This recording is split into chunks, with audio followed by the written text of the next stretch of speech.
Buenas tardes.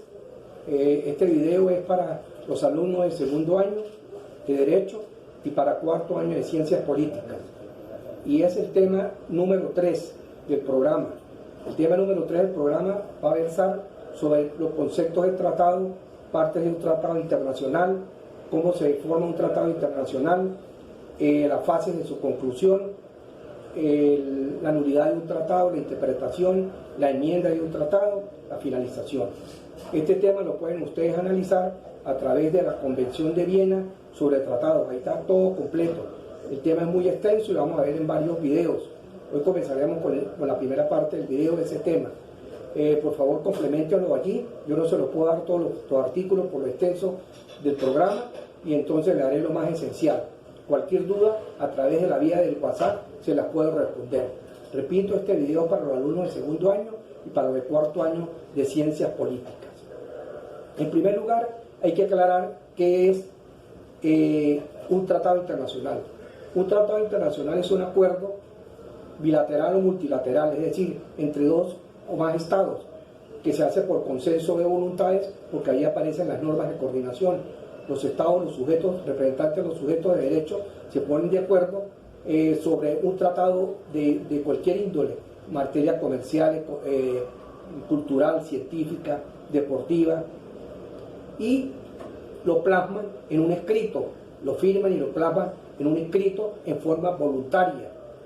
Y allí se establecen una serie de disposiciones, artículos, normas y hasta normas finales o transitorias que tienen que ser cumplidas por las partes. Las partes que lo acuerdan son las partes que signan, es decir, que firman el tratado.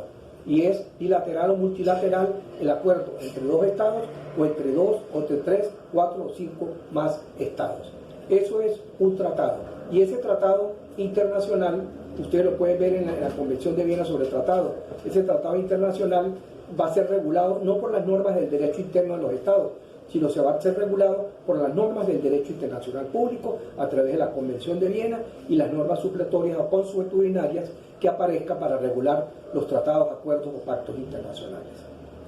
Visto esto, en primer lugar, vamos a ver ahora, vamos a entender qué partes tiene un tratado. No me confundan las partes de un tratado, no deben de confundirlas, las partes de un tratado con las fórmulas, las fases de conclusión de un tratado. Las partes de un tratado son 4: el preámbulo, el cuerpo, contenido del tratado, la entrada en vigencia y en vigor y los anexos. Esas son las partes de un tratado. El preámbulo es la filosofía, la teleología, el deseo, el querer de las partes. ¿Qué anhelan o qué desean las partes con el tratado, con el futuro tratado que se va a firmar? La segunda parte es el contenido de la estructura. En el contenido que hay, las cláusulas, los artículos, las disposiciones con las cuales las partes adquieren deberes y adquieren derechos. Son todas las disposiciones legales, el marco legal de obligaciones y derechos que van a firmar y que van a tener que cumplir inexorablemente las partes cuando suscriban o firmen el acuerdo en función de lo que ellos convengan. En tercer lugar está la firma. La firma es la entrada en vigencia en vigor, es decir, la entrada en vigencia en vigor es la fecha de cuando comienza y cuando termina el tratado. No hay tratados perennes, no hay tratados per secula, o sea que no tienen tiempo indefinido, tiene un comienzo y un final. Y esa entrada en vigencia va a decir cuándo comienzan los deberes y derechos de los estados y cuándo terminan los deberes y derechos del estado. Esa es la entrada en vigencia y en vigor. Y las partes, sea bilateral o multilateral, se pondrán de acuerdo a determinar la entrada en vigencia o en vigor. Y por último, está la lista de anexos o anexos. Esto sobre todo se da en materia comercial. En materia comercial se hace un tratado con la estructura que les he nombrado y al final del tratado, valga la expresión, se anexan, se agregan listas de bienes, productos y servicios que se van a intercambiar, pero que ya se han hecho referencia en el contenido del tratado. Se anexan las listas como complemento del tratado. Esas son las 4 partes de un tratado: preámbulo, la estructura, cuerpo, contenido, que son los deberes y derechos, las cláusulas, las disposiciones, la entrada en vigencia de vigor, que es cuando comienza y cuando termina, y por último, que son las listas anexas o anexos. En tercer lugar, hay que interpretar, usted tiene que entender quiénes firman un tratado internacional por un Estado, quiénes están en capacidad de firmar un tratado internacional por un Estado. En primer lugar, los presidentes de la República. los ministros de Relaciones Exteriores, los cancilleres, los nuncios apostólicos que representan al Estado del Vaticano.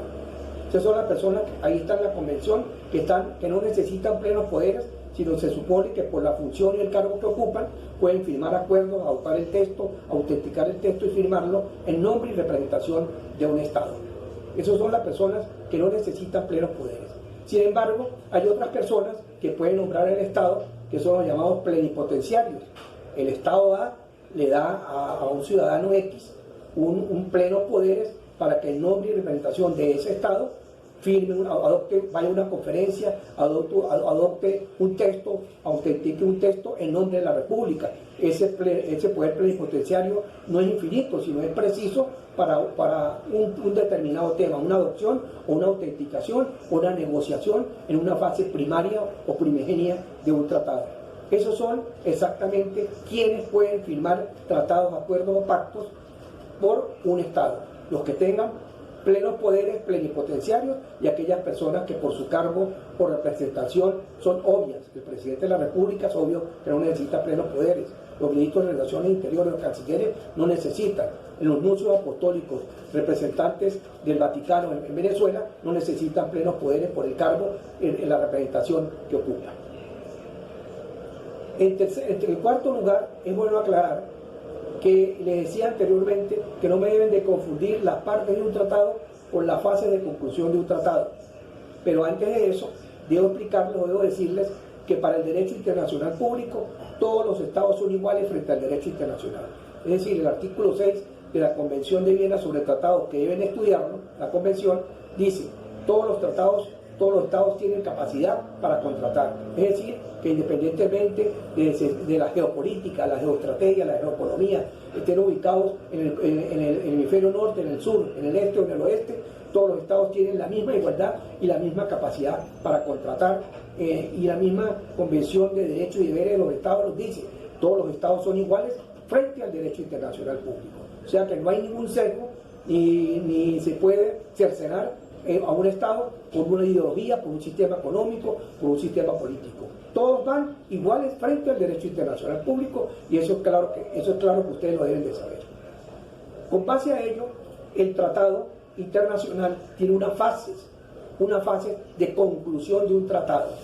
Ustedes podrían hacer un esquema y es fácil hacerlo. La primera fase es la negociación, la segunda fase es la adopción del texto, la tercera fase sería la autenticación del texto, la cuarta fase sería la manifestación del consentimiento, en donde va la firma, la aprobación, la ratificación, el canje de instrumentos o notas. La fase siguiente sería la entrada en vigencia en vigor, la firma para la entrada en vigencia en vigor, y la última parte sería el registro y la publicidad de ese tratado y ese acuerdo ante el Secretario General de las Naciones Unidas. Esos son los pasos que cómo se concluye un tratado de derecho internacional público.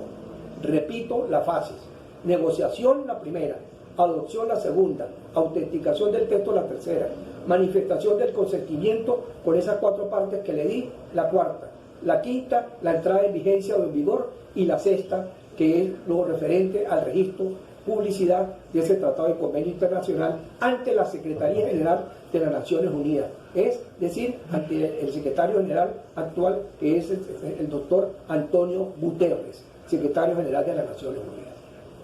Con base a ello, vamos a explicarle la fase de conclusión de un tratado. La primera de ellas, ¿cuál es? La negociación. ¿En qué consiste la negociación? Las partes, cada una de las partes que van a asignar un tratado, que van a firmar un tratado, nombran plenipotenciarios, personas con plenos poderes para negociar, se reúnen en un lugar determinado, establecen una fecha determinada y comienzan a negociar. La primera fase, negociar. ¿Qué vamos a querer? ¿Cómo lo vamos a querer? ¿De qué manera lo vamos a alcanzar? ¿Qué fase va a tener el tratado? ¿Qué tipo de acuerdo vamos a llevar? ¿El tiempo del tratado? Todo lo que es las partes preliminares del tratado, la negociación para llegar posteriormente a la firma del acuerdo del tratado. Esa es la primera parte. La segunda parte es la adopción del texto. La adopción del texto es como el borrador, no es el definitivo todavía, sino como una especie de borrador de cuáles van a ser las futuras cláusulas de disposiciones que van a enmarcar los derechos y obligaciones de los estados. Cuando se reúnen los estados, esa adopción del texto tiene que hacerse por la mayoría de los estados presentes en el texto del tratado, y cuando se va a hacer en una conferencia internacional se hace con la aprobación de las 2/3 partes, una mayoría absoluta, consentimiento total, y una mayoría calificada de 2/3 partes en una conferencia internacional. En tercer lugar está la autenticación. Ya acá no se puede variar el texto del tratado. Este ya es auténtico y definitivo. No puede haber variabilidad en los conceptos, en las ideas, en las cláusulas, en las exposiciones, en los articulados. Ya es el texto único y definitivo. Entonces, ¿qué van a hacer las partes? Van a establecer la forma o manera de cómo firman o autentican este tratado, a través de la firma o a través de la rúbrica o una firma ad referendum. Es decir, que esa firma que se hace provisionalmente vaya al derecho interno de los estados, lo apruebe el Parlamento o el órgano correspondiente, regrese al derecho internacional para su plena validez u vigencia del derecho internacional. En cuarto lugar está la manifestación del consentimiento. La manifestación del consentimiento es la base angular fundamental, ojo, la base angular fundamental de un tratado internacional. Cuando los estados manifiestan voluntariamente, impolutamente, sin ningún sesgo, no obligados, no constreñidos, la voluntad, el deseo de formar parte de un tratado a través de las vías que vamos a analizar, es importante hacerlo, porque no se le olvide que los tratados internacionales están formados por normas de coordinación, y ya la vimos en el tema 2, en el tema 1, que son normas que la crean los estados, se dirigen hacia ellos y ellos mismos tienen la posibilidad de crearlas, modificarlas o extinguirlas a su libre albedrío, cuando ellos crean conveniente cambiarlas. En ese orden de ideas, esa manifestación del consentimiento, que es el cerebro, la base fundamental de un tratado, entra, por ejemplo, la firma. La firma es el modo más común, corriente, generalmente usado en el derecho internacional.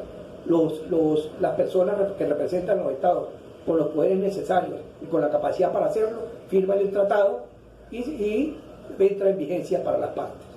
En segundo lugar está la ratificación. Cuando hablamos de ratificación, se entiende que ese tratado internacional tiene que ir al derecho interno de los estados para que, valga la expresión, sea ratificado o aprobado por un órgano. Por ejemplo, en Venezuela, los tratados internacionales, para que tengan validez en la esfera internacional, tienen que ser primero aprobados por la Asamblea y segundo ratificados por el presidente o presidenta de la República para que tenga validez. Eso lo dice el artículo 153, pueden leerse 154 y 155, pero el 153 habla de la vigencia de los tratados. Y aquí en Venezuela no puede venir un tratado internacional y entrar al derecho interno y apoderarse de él, no. Tiene que sufrir un proceso de transformación, aprobación de la Asamblea Nacional y ratificación del tratado por el presidente o presidenta de la República. Debo aclararles algo importante, que cuando el presidente de la República ratifica un tratado y es promulgado y lo firma, y es promulgado en la Gaceta Oficial de la República Bolivariana de Venezuela, el presidente actúa como jefe de Estado, no como jefe de gobierno, porque esa es una ley internacional que va a regir en el derecho interno y no en el derecho internacional y no en el derecho interno. Por eso lo ratifica el presidente para que tenga plena vigencia y plena validez. Otra fórmula de manifestar el consentimiento a través de la firma, la ratificación, es el canje de instrumentos, el canje de notas o instrumentos, es decir, la permuta. ¿En qué consiste esto? Muy simple, se lo voy a explicar. Se reúnen las partes que van a firmar un tratado, buscan un lugar, un sitio, fijan una hora, el representante del Estado A lleva el tratado firmado por el presidente o la persona encargada de ese Estado, el representante del Estado B lleva el mismo texto del tratado firmado por el encargado de ese Estado, fijan la hora y la fecha, se intercambian los dos tratados, el de A se la entrega a B y B se la entrega A, levantan un acta conforme, se llevan las actas y ahí está el canje de notas o instrumentos fundamentales. Y por último está la adhesión. En la adhesión pasa lo siguiente: debe existir un tratado en vigencia o en vigor para que un Estado quiera formar parte de ese texto del tratado. Por ejemplo, en el caso de Mercosur, Venezuela entró a Mercosur, al Mercado Común del Sur, que lo vamos a ver en el tema número 7, entró por adhesión.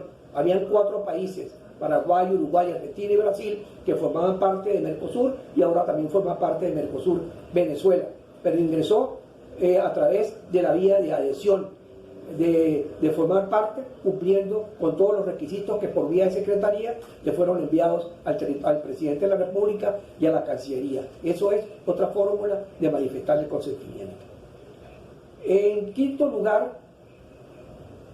sexto lugar, está la entrada en vigencia y en vigor. Como lo dije anteriormente, la entrada en vigencia y en vigor es el término de duración del tratado. ¿Cuándo comienza y cuándo termina? Tiene que tener un término de iniciación y un término de culminación. Vuelvo a lo mismo. ¿Quiénes se ponen de acuerdo? Las partes. Si es bilateral o es multilateral, 3, 4, 5 estados se ponen de acuerdo, modo, tiempo y lugar, a partir de cuándo puede entrar en vigencia, establecen la fecha y cuándo hacer la culminación de ese tratado, acuerdo o pacto internacional. Ellos son los que lo van a establecer y se van a regular por las normas del derecho internacional público. Y todo lo que caiga en la esfera del tratado por algún acto ilícito, por una reclamación, se guía por el derecho internacional público, por los tribunales del derecho internacional público y no por el derecho interno, no por las normas reguladoras del derecho interno, porque se sustraen las normas del derecho interno y caen dentro de la esfera de las normas del derecho internacional público. Por último faltaría el registro y publicidad. El registro y publicidad es fundamental. Ojo con lo que voy a decir. Si el tratado internacional en su contexto total no se registra para su publicación y depósito ante la Secretaría General de las Naciones Unidas, es decir, ante el doctor Antonio Guterres, no tiene fuerza legal. Tiene fuerza entre partes, no tiene fuerza erga omnes. Vale decir que si un Estado va a hacer una reclamación y no ha registrado el tratado ante la Secretaría General de las Naciones Unidas, no puede ir a los organismos internacionales. Irá a establecer un tribunal que lo regule y cómo determina la materia. Por eso es obligatorio, es una condición sine qua non para el ejercicio que tenga fuerza erga omnes, es decir, contra todo y frente a todos, de que el tratado internacional se registre ante la Secretaría General de las Naciones Unidas. Esta es la primera parte del tema número 13. Vayan leyendo la Convención de Viena sobre tratados, vayan leyéndola, todo eso está en los artículos. Yo no les puedo decir cuáles artículos están, pero por lo menos llevamos en el artículo 15 o 16 desglosados. En la próxima clase veremos reservas, veremos la pacta sunt servanda, la nulidad de los tratados y veremos la interpretación y enmienda a los tratados. Cualquier duda, por favor, por vía del WhatsApp, se los agradezco. Gracias.